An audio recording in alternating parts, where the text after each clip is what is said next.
How far can one single Perma-Spike get in Battles 2? We're going to be finding that out in the new Hero Challenge mode. Hero Challenge is a single player mode. It's just you against the balloons. Your opponent will send balloons at you as if it were a normal game. The difficulty of their rushes depend on which hero you challenged. So we're not going to go against TD, who is the easiest difficulty, because TD just wants to help you practice. He can't send balloons because he doesn't have hands to push the buttons with. Wow. Instead, we're going to be going up against Quincy, because Quincy is a chill guy who likes to take it easy. He'll send occasional, easy rushes that will keep you on your toes, but shouldn't be too difficult to defend against. So let's see how far this Perma-Spike can get. All right, we got one of the best maps for the Perma-Spike, aka up on the roof, because we're going to be able to go for it all the way in the back of the map, and we're going to have max stalling occurring. What I mean by that is that we're going to take the max amount of time possible to pop down all of these AI balloons, and the longer that you take to pop down these balloons, the longer the rounds will last, and eco is time dependent. Yes, that green number up there, we get that dollar amount every 6 seconds. So if the overall game is just lasting longer, then of course we're going to have overall more money. So that is why Perma-Spike all the way in the back of the map, it already makes sense, but also in regards to stalling, it makes even more sense, okay? So let's go ahead and go with the 002. The reason why I wanted to go for this upgrade is because now we can actually target where our spikes go. So let's go ahead and just target that bad boy too close there. And definitely close targeting is going to be our best option. It's already round 3, so now we can transition into group blues here. Let's also go for the bigger stacks on this as well. And now Quincy, remember, he's a chill guy. He does have infinity lives though. So it's kind of weird that we're sending balloons because these balloons are essentially going nowhere, but they are increasing our eco amount. So that is of course why we want to do this. And if you've never played this mode, we have an income goal, which we're already destroying. 380 here for round 4. We've already passed that, and round 4 just started. And then we have the pop ability. So technically right now, we cannot pop lead balloons nor DDTs, but we don't have to worry about those two things for a very, very long time. And it always lets you know what's coming up next, which I really, really appreciate about this mode, okay? It's like an updated tutorial for Battles 2, and the tutorial in this game is notoriously known for being bad. So if you're struggling with learning this game to this day, I definitely recommend to play the Hero Challenge and just play against TD because he won't even send you any rushes. But round 5 is here. We transition now into grouped greens, and I think the next upgrade that I want to start working towards is going to be that Deadly Spikes upgrade. We do, of course, need the white hot spikes, but if I remember correctly, round 14 is the first round that AI lead balloons come out, but Quincy can send us lead balloons starting on round 10. But who knows if he's even going to send those in the first place. But I'm going to get back to space ecoing here a little bit with sending some space black balloons. Actually, wait, this is the first time that I've space ecoed the entire game, but definitely want to do this so that we can have way more money to send a lot of group yellows on round 7. We can also click the stats button right here, and it shows all of these stats. I know there's a lot, okay, but maybe I can like prove to you guys that I literally only have or will have used this exact spike factory right here for the entire game. I'm not sure if like that's going to be able to like be proven with these stats, but group yellows here. This feels so weird because like Quincy, you don't even have to worry about the group yellows, bro.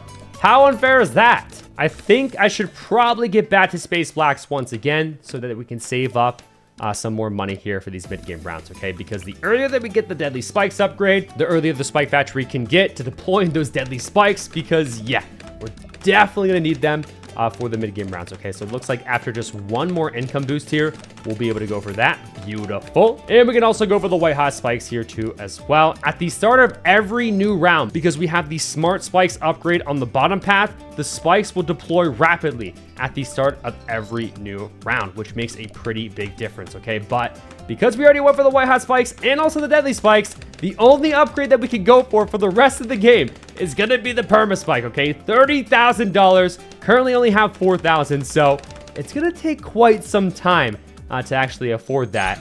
I wonder if it would actually be best for us to just not eco until we actually have 30K. Not exactly sure. Okay, I'm gonna eco as if it were a normal game. How about that? So yeah, on round 10, I probably would be sending group blues here. A couple zero balloons there. We're fine. By the way, he never even sent us those lead balloons on round 10. He could have, but he's a chill guy. Now, I could try this series out against Gwendolyn, even Striker Jones, who is the toughest hero, or even just TD, the guy that has no hands. But TD doesn't send you any rushes, okay? And I feel like Battles 2, like it being unique to BTD 6, is the fact that there are rushes in this game, right? So I could go against TD if you guys really want me to, but then at that point, I would practically just be playing BTD6 because I would only have to worry about the AI, and that is exactly how BTD6 works. You only have to worry about the AI balloons. So again, like if you guys want to see that, please let me know, but I am definitely down to try Gwendolyn if Quincy ends up being too easy. I think this is the first and only time that I've ever won against Quincy, so I really don't know what type of rushes to expect. But round 13 is here, okay? The first round that you can send regen rainbows. Surely, Quincy, you're going to send me some regen rainbows, right? I mean, at this point, we have a pretty dense pile of deadly spikes, so I'm honestly not too concerned. He's sending regen black balloons, bro. What? Come on, Quincy. That's too easy, baby. And no regrow is going to be happening since we don't have any other towers, like, causing them to, like, split the regrow balloons, so yeah, we're going to be absolutely fine against that. It seems that Quincy's rushes really are pretty chill. So yeah, trying this out again, maybe against Gwendolyn would be the better play. I feel like Striker Jones, guys, he goes hard in the paint with rushing. Like he nonstop rushes you during the early to mid game rounds. So with only having a spike factory on top of defending the AI, it definitely would be quite hard. Okay, he's sending us camo yellows, bro. The first round that camo balloons were available was round 12. Why did you wait so long to try out a camo rush? Ooh, and one ceramic from the chill guy. Okay, we're going to be absolutely fine. Again, the power of stalling helps us out so much here. If we were on a shorter or more difficult map, obviously it would already be more difficult, right? Because it's shorter, so the spike factory would have less time to deploy spikes. But on top of that, the next new rounds would always come quicker because the rounds wouldn't be as stalled out. This is one of the longest maps in the game to where the AI and the player sent balloons come from the same area. Like you could probably argue that Docks is a longer map, but the AI and the player sent balloons come from two different positions. Oh shoot, he's sending me a lot of pinks, and actually we have enough money to go for the Perma-Spike. Let's go for the Perma-Spike then. Why the heck not? Even with all this pink balloons, we're gonna be fine. Ooh, some purples though too. Okay, so I kind of wish that I went for the Perma-Spike a little bit sooner now. At this point too, we could literally eco with whatever we desire because we already got the Perma-Spike, the upgrade that we wanted to go for, the max upgrade that we wanted to go for this video. So there is literally nothing else that we're gonna be able to go for. Okay, so far we have 6,000 pops. I wonder then if that means by round 50, if we end up defeating the big bad BAD, does that mean we're gonna have over 2 million pops? I mean, surely, right? Because on top of the AI balloons, again, he's gonna be sending us consistent rushes. I'm not sure how many rushes are going to be happening though during the later game rounds. Spoiler alert, I know with Striker Jones, he really doesn't rush all that often past round 30. So I'm definitely curious to see how Quincy's gonna rush us, okay? But obviously against all of that, we were absolutely fine. We're gonna be very fine for a very long time. Now, fun fact, if you times whatever round you're on in Battles 2 by 2, so for example, currently on round 19,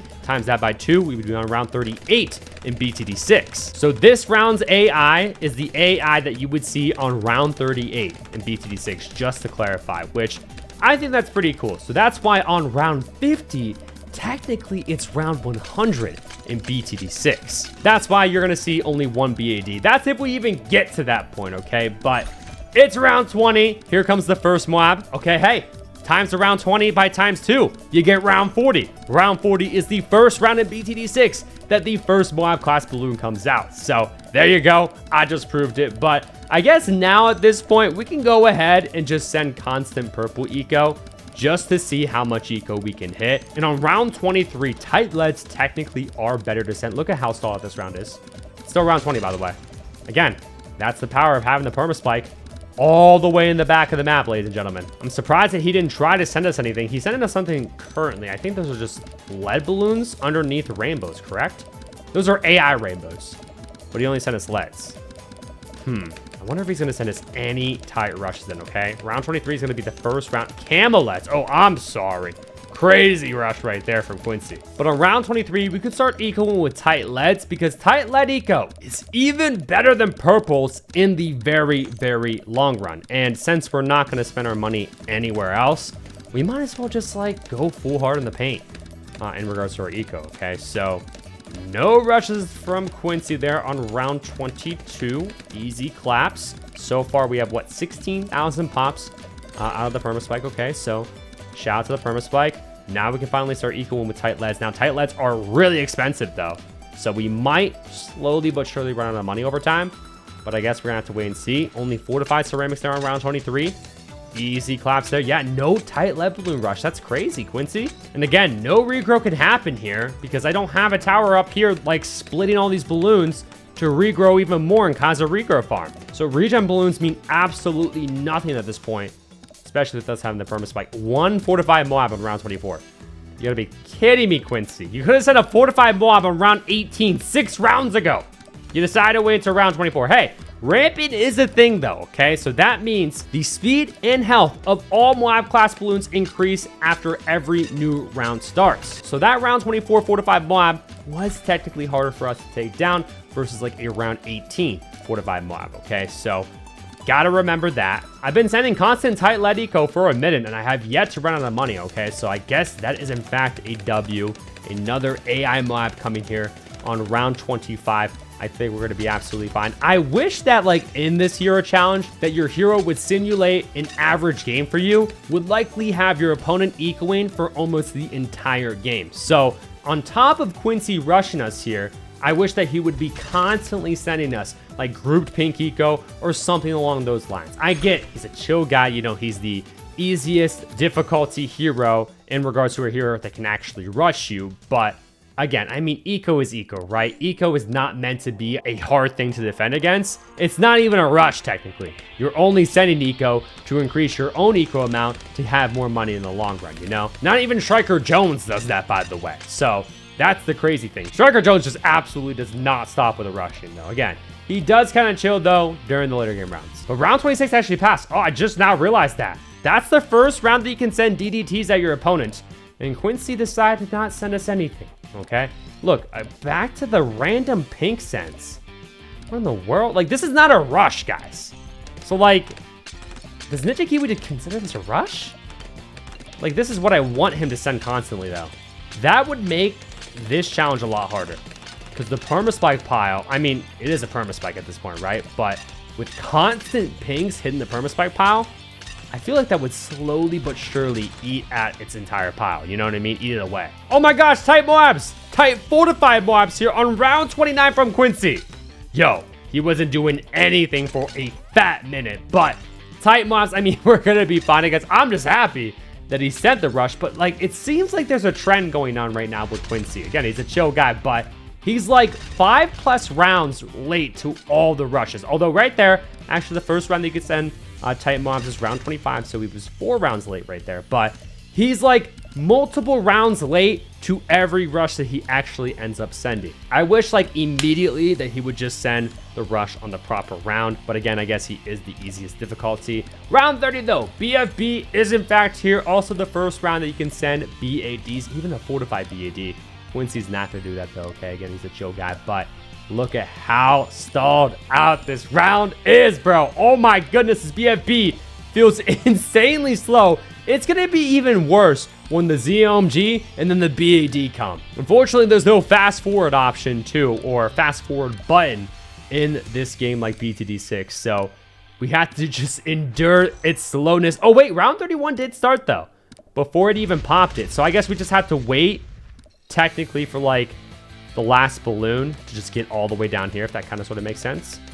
But we currently have 14,000 eco, okay? Again, getting 22 eco per set of leads being sent.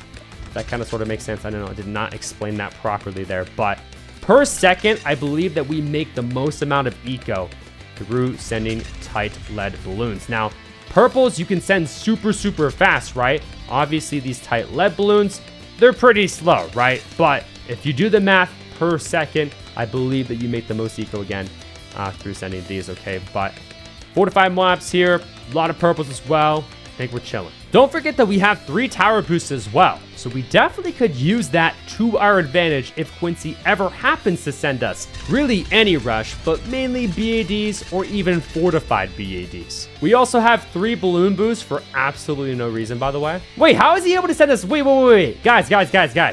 he's sending us normal lead balloons, not regen lead balloons.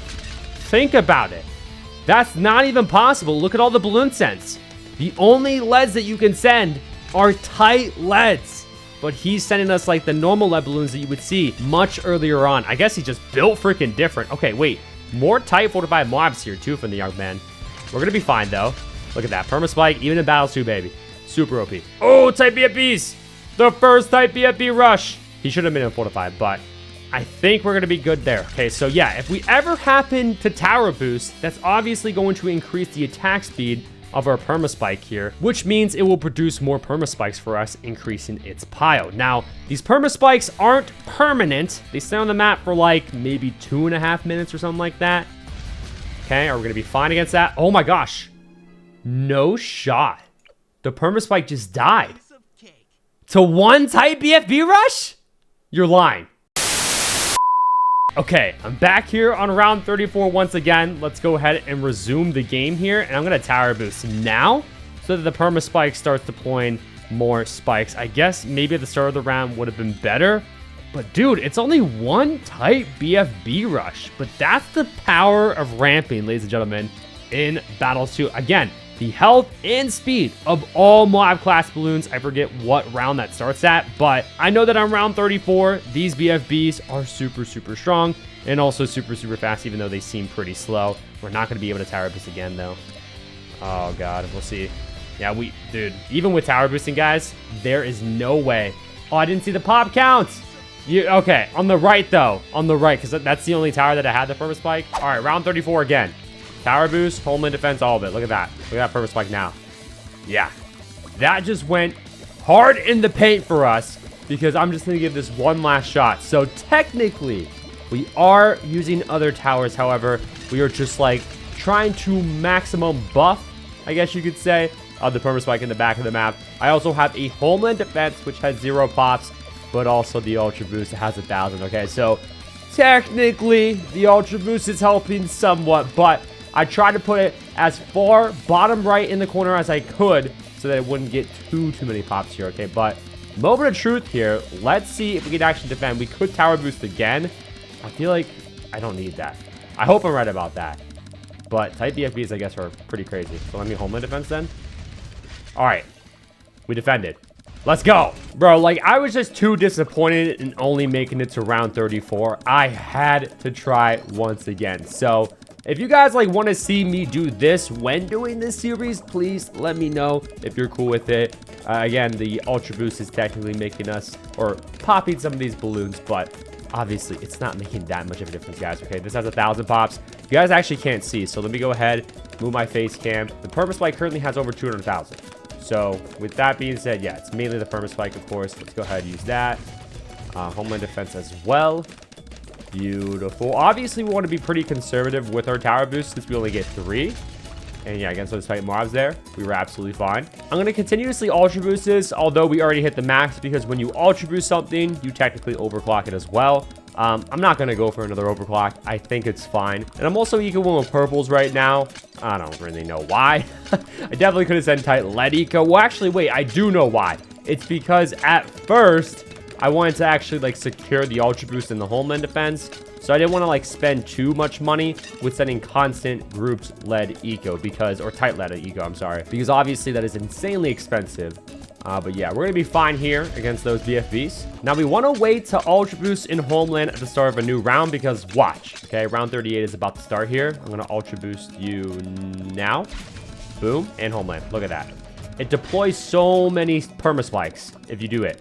Because at the start of the round, remember, with that Smart Spikes upgrade, the tier 2 upgrade on the bottom path, it all deploys pretty quickly all at once at the start of every new round, okay? So if we time that up, that will be super, super helpful. I think, though, we're going to be fine for a very, very long time here. I mean, hey, I could be wrong because I was wrong initially, right, when we just had the Perma-Spike, but I guess type BFBs are just built freaking different. Route 40, the first AI ZOMG here, and I actually think just the first ZOMG in general. I don't think Quincy has sent me one ZOMG, one DDT, just BFBs and Moabs. So We're obviously going to be good here. I'm scared about when he's going to send us tight ZOMGs, okay? Because tight ZOMGs, I mean, if we die to tight BFBs, the tight ZOMGs are even more OP, you know what I'm saying? So, easy collapse right there, though. Remember, ramping is absolutely no joke in battles, too. So, all of these mobs here are incredibly fast, but also incredibly powerful.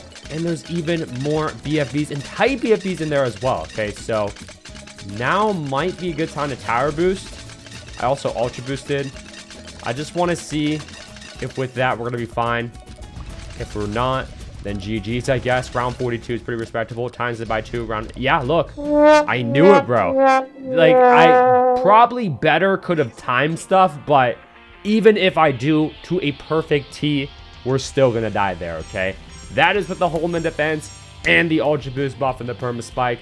I think that's pretty respectable because, again, ramping is no joke in this game, guys, okay? Don't compare this game to BTD6 because the AI is completely different, the health and all that. This series is new, so if you guys have any suggestions, maybe I should play against just TD where I get sent no rushes, maybe against Gwendolyn with more rushes, or maybe the hardest hero, Striker Jones. Please, let me know your guys' suggestions for this series down in the comments below and what tower you guys would like to see next. And if you haven't already, make sure to check out this video where Ninja Kiwi sent me a special package. No, that is not clickbait. They sent me some really cool stuff.